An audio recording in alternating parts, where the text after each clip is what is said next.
मूग भजी तसा एक अंडररेटेड पदार्थ आहे. बऱ्याच लोकांना कांदा भजी किंवा बटाटा भजी आवडते, पण मूग भजीला तेवढं महत्त्व मिळत नाही जेवढं जनरली मिळाला पाहिजे. तर आणि मुळात मूग भजी फार कमी ठिकाणी मिळते. बहुतांश ठिकाणी तुम्हाला फक्त कांदा भजी किंवा बटाटा भजी मिळत असेल किंवा पालक भजी मिळत असेल, पण मूग भजी ही निवडक ठिकाणी मिळते. आज आपण याच शोधात निघालो की पुण्यात मूग भजी कुठे चांगली मिळते. तुम्ही बरीच ठिकाणं सुचवली असतील मला, ती कदाचित सगळी मला एका भागामध्ये नाही घेता येणार. तर एक पुढचा भाग आपण परत आणून ज्याच्यात अजून काही ठिकाणं त्याच्यात त्या भागामध्ये आणू. पुण्यातील जुनी व नवीन खाद्य संस्कृती शोधण्यासाठी चला माझ्यासोबत. मी आहे राहुल नाईक आणि तुम्ही पाहताय एकांत रायडर.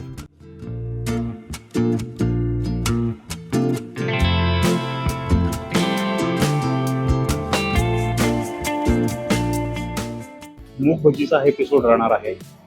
त्याचं पहिलं ठिकाण जे आहे ते म्हणजे कल्याणचं सुप्रसिद्ध वजे बंधू, थोडक्यात त्याला खिडकी वडापाव म्हणून या नावानेही प्रसिद्ध आहे. हे गेले मला वाटतं कल्याणमध्ये 60 वर्ष जुनं ठिकाण आहे. पुण्यात गेले 16 वर्ष त्यांचं ही जी शाखा आहे ती चालू आहे आणि यांच्या महाराष्ट्रभरात बऱ्याच शाखा आहेत. तर इथे मी पहिल्यांदाच आलोय, मला हे माहिती नव्हतं. गुगलवर सर्च केलं आणि मला मिळालं. तर इथे मूग भजी चांगली मिळते असं कळाल्यानंतर आपण त्याची चव घ्यायला बघूया वजे बंधू यांची ही मूग भजी कशी आहे. वजे बंधू म्हणजेच खिडकी वडापाव जो आहे तो दीनानाथ मंगेशकर हॉस्पिटलच्या जवळ आहे. उजव्या हाताला दीनानाथ मंगेशकर हॉस्पिटल आहे. तिथून तुम्ही डावीकडे सरळ आलात की लगेच उजव्या हातालाच या बिल्डिंगमध्ये वजे बंधू खिडकी वडा हे ठिकाण आहे. पत्ता तुम्हाला खाली मिळेलच, बाकी गुगल लिंक वगैरे तेही दिलं आहे. Yeah, the rooms, they're cheap. And if we don't wanna, we don't ever, ever, ever have to leave. Yeah, there might not be a palm tree inside, but there's not a cloud in your blue eyes. आपका नाम? बहादूर. दादा आपलं नाव? मुकुंद. मुकुंद. बर. हे आमचे chief chef आहेत. Chief chef. बर बर. Is wherever we make it. Paradise is wherever we make it. तर आपण ही एक प्लेट मूग डाळीची भजी किंवा मूग भजी आपण घेतलेली आहे. साधारण त्यात एक 12 मूग भजी असे येतात. चव बघूया कशी आहे. गरम आहे. चव बघूया, कारण त्या शेवटी खेळ सगळ्यात चवीत.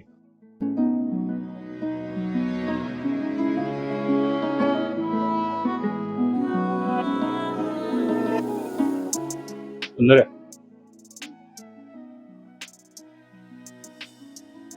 आतनं असं काहीच आहे फिलिंग दिसत आहे. मस्त आहे. हलकीशी तिखट आहे आणि तो तिखटपणा मजा देणार आहे. हा तिखटपणा हवा म्हणजे घशाशी तुम्हाला तो तिखटपणा जाणीव करून देतो की मी एक तिखट मूग भजी आहे. मस्त आहे मूग भजी, ही मला आवडली. त्या भागाची एक सुंदर सुरुवात. आणि तरीही तुम्हाला जर अजून तिखटपणा हवा असेल तर मिरची आहेत आणि त्यांनी 2 चटण्या दिल्यात. त्या चटण्यांचाही आपण उपयोग करून घेऊया.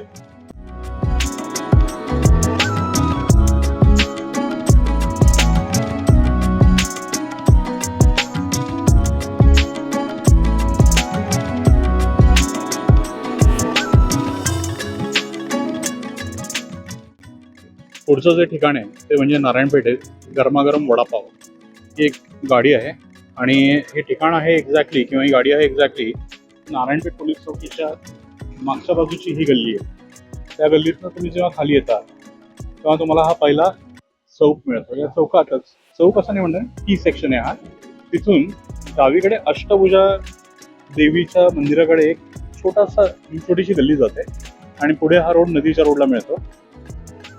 त्या गल्लीच्या तोंडालाच आहे किंवा सुरुवातीलाच आहे हा गरमागरम वडापाव हे ठिकाण.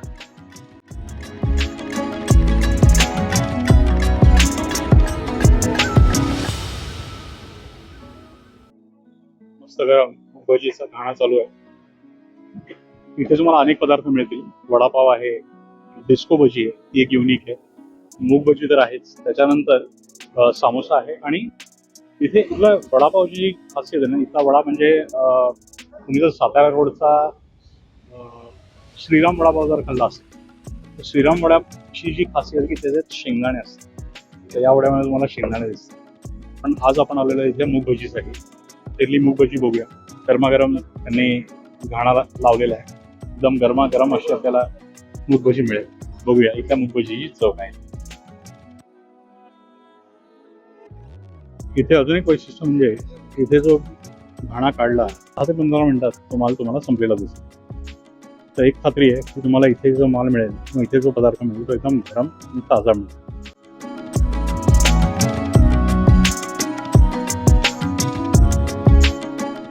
नारायणपेठेतली ही गरमागरम वडापावची गरमागरम मूग भजी. इथे क्वांटिटी जास्त आहे, तुम्ही जर क्वांटिटी पाहिली तर जास्त आहे. आणि आकार मला वाटतं तेवढाच आहे, जास्त छोटा नाही आहे, पण क्वांटिटी इथे मला जास्त दिसते. चला तो बघू. चव महत्त्वाची. गरम आत्ताच त्यांनी घाण्यातनं काढलेली आहे.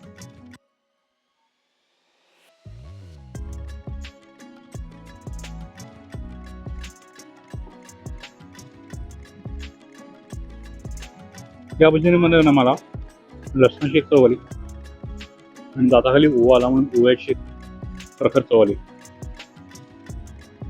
मिरची आहे याच्यात, पण तेवढी पावर करत नाही, तेवढा तिखटपणा देत नाही तुम्हाला. आणि एकदम गरम अशी भजी आहे, छान चव छान. आणि तुम्ही आला तर तुम्हाला गरमच मिळेल. इथे सोबत ही हिरवी आणि चिंचेची लाल चटणीही मिळते, तीही मी घेतली होती आणि त्याच्याबरोबर भजी छान लागत होती.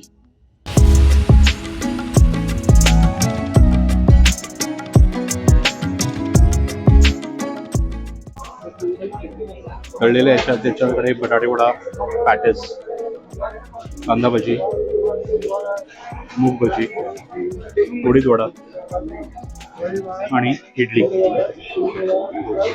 असे पदार्थ आहेत. इथे वडापाव व्यतिरिक्त नाश्त्याचे अनेक पदार्थ आणि दुपारचं जेवणाचेही इथे अनेक पदार्थ आहेत. उदाहरणार्थ इथे पुलाव दिसतोय, खिचडी दिसते इकडे. त्या भाज्या कसल्या आहेत? त्या भाज्या कसल्या आहेत? सांबार. ही कसली आहे भाजी?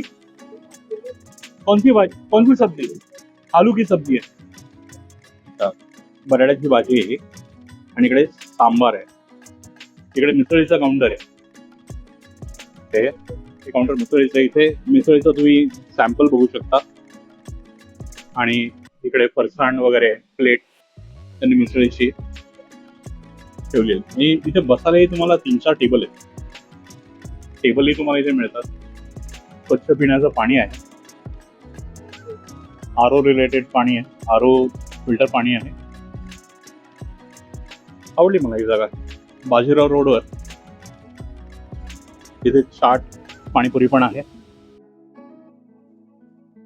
तुम्ही घाईत असाल तर तुम्ही इथे उभं राहून तुम्हाला जे हवंय ते खाऊन पुढे जाऊ शकता. मूग भजीसाठी आपण पुढच्या ठिकाणी आलो आहोत. ते ठिकाण आहे बाजीराव रोडवर. बाजीराव रोडवर मला वाटतं महाराणा प्रताप जी बाग आहे त्याच्या समोरच हे ठिकाण आहे. या ठिकाणाचं नाव आहे श्री सिद्धिविनायक वडापाव. पिंपरी चिंचवडचं हे प्रसिद्ध ठिकाण आहे. बाजीराव रोडवर आहे. मी इथे कधी आलेलो नाही आहे. इथे मूग भजी चांगली मिळते असं मी ऐकलं. तर बघूया की यांची मूग भजी जी आहे त्याची चव काय आहे.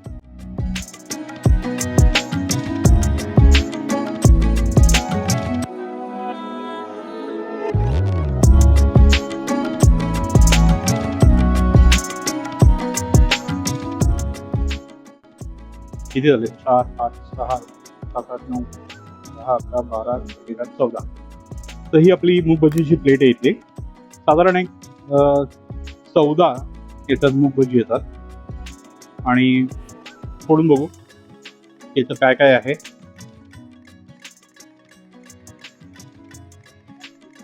ही अख्खी मूग भजी येते. खाऊन बघूया चव कशी. 2 चटण्या दिल्या त्यांनी. एक ही वड्याची चटणी दिली आहे आणि ही एक हिरवी आणि चिंचेची चटणी दिली आहे. आधी नुसती भजी खाऊन बघू.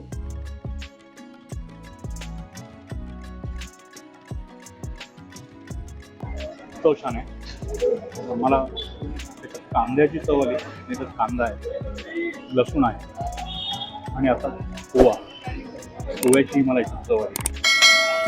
छान आहे भजी. तर बाजीराव रोडच्या जवळ जर तुम्ही असाल आणि तुम्हाला मूग भजी खायची इच्छा असेल तुम्ही इथे येऊ शकता. छान मूग भजी तुम्हाला खायला मिळेल. आई रे मिलन तो है, आई रे मिलन तो है, आई रे मिलन तो. उदारपेठेतलं हे दत्ताचं मंदिर आहे. दत्त मंदिर आहे. खाली दगडूशेठ मंदिर, तिथून तुम्ही जेव्हा सरळ आहेत स्वारगेटच्या दिशेने, तिथे हे दत्त मंदिर आहे. त्याच्या समोर तुम्हाला ही गाडी दिसते. तुम बिन रतिया करी, आई रे मिलन तो, आई रे मिलन तो है, आई रे मिलन तो. एकदम गरम अशा हे मूग भजी आहेत. खाऊन बघूया चव कशी.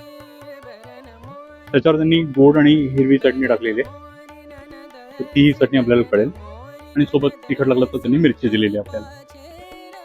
जान गुनी कहूँ कैसे हमसे नित देत गारी, आई रे मिलन तो, आई रे मिलन तो, आई रे मिलन तो है, आई रे मिलन तो, आई रे मिलन. एक छान ताजेपणाची चव आहे याच्यात. कुरकुरीत आहेत आणि आतून छान सॉफ्ट आहे. छान आहे. ती जी चटणी लागली आहे ना, हा एक घास घेण्यात मला जास्त इंटरेस्ट आहे. आणि योग्य प्रमाणात तिखटपणा आहे, झटका नाही आहे. छान. दगडूशेठच्या जवळपास तुम्ही कुठे असाल तुम्ही इथे या पदार्थासाठी नक्की येऊ शकता. मूग भजीचा हा एपिसोड तुम्हाला कसा वाटला ते मला खाली कमेंट करून सांगा. या भागामध्ये दाखवलेल्या ठिकाणांपैकी तुम्ही कुठल्या ठिकाणी गेला आहात आणि कुठलं ठिकाण तुम्हाला आवडतं का तेही मला खाली कमेंट करून सांगा. आणि हो, येत्या रविवारी आपण पहिली आपली सबस्क्रायबर मीट ठेवलेली आहे. डिटेल्स तुम्हाला पोस्टमध्ये दिसतीलच किंवा या व्हिडिओमध्येही ठिकठिकाणी मी त्याची पोस्ट जी आहे ती शेअर केलेली आहे. तर तुम्हाला जर वेळ असेल तर नक्की भेटायला या, गप्पा मारू, मिसळ खाऊ आणि छान एकमेकांची ओळख बनवूया. बाकी नेहमीप्रमाणे व्हिडिओ आवडला असेल तर लाईक करा, आपल्या मित्रपरिवाराबरोबर शेअर करा. आणि अजून मूग भजी चांगली कुठे मिळते ती ठिकाणं मला खाली गुगल फॉर्म तुम्हाला मिळेल, त्या गुगल फॉर्ममध्ये ती माहिती भरून मला पाठवा. म्हणजे मी त्या ठिकाणी नक्की जाईन आणि तिथलेही व्हिडिओ बनवेन. ही सिरीज जर तुम्हाला आवडली असेल, याचे पुढचे भाग जर तुम्हाला पाहायला आवडतील तर तेही मला खाली कमेंट करून सांगा. म्हणजे मी या मूग भजीचे पुढचे भाग नक्की आणेन. मित्रांनो, भेटूया आता पुढच्या शुक्रवारी एका नवीन ठिकाणी एक नवीन पदार्थ घेऊन. तोपर्यंत पाहत राहा एकांत रायडर. नमस्कार.